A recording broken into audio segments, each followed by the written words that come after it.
октябрьдің 3-ші осында кірдім. Кіргенде деген денсаулығыма келдім. Өзім аяғым ауырады, асқазаным ауырады, сонда едім, соған келдім.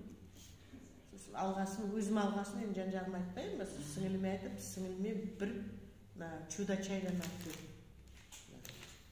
Чудо чайды алып бергеннен кейін, бір 10 шақты күннен кейін барғанда, ол айтып отқанды жаңағы 3 күн іші қатқан, содан кейін іші өтіп тазара басталған уақытта ішінен сырлап унитазға заттар түскен ғой, не түскенін түсінбей, сосын бір күні алып қараса, кәдімгі қиыршық тастар қап-қара, шегемен тескенде тесілмейтін сондай тас түскен ішіне, шебен сияқты.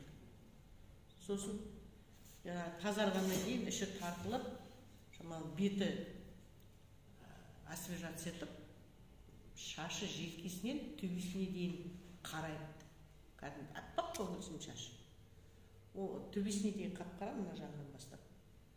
Сондай болған. Сосын келесі айда ол паразит алды. Паразитті ішті.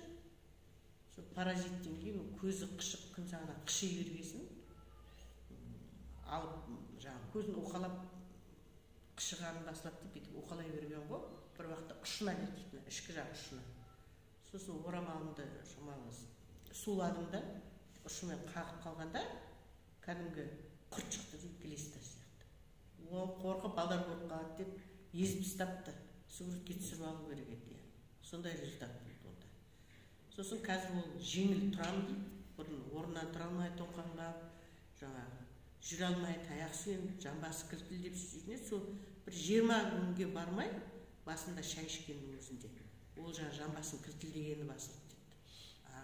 Қазір паразит, тоник ішті, сосын сердечный ішті, қазір аяғы әжептәуір дұрысталды, сосын бойым жеңілдеді дейді. Сосын басқа сіңілімнің баласында проблема сердце, жүрегінде оны мұрны қанай бергесін обследовать еткенде мұрынның бүкіл тамырларын бәрін қаратқан ғой, мұрыннан болмай шықты, проблема жүректе болды. Жүректің жаңағы құлақшасының бұлшық еттері нашарлаған. Қан екі қалташасына құйылып бүйтіп айдап тұрғанда клапан жабылып ашып тұрады ғой. Сол функциясын исполнять етпейді екен клапан. Соған жаңағы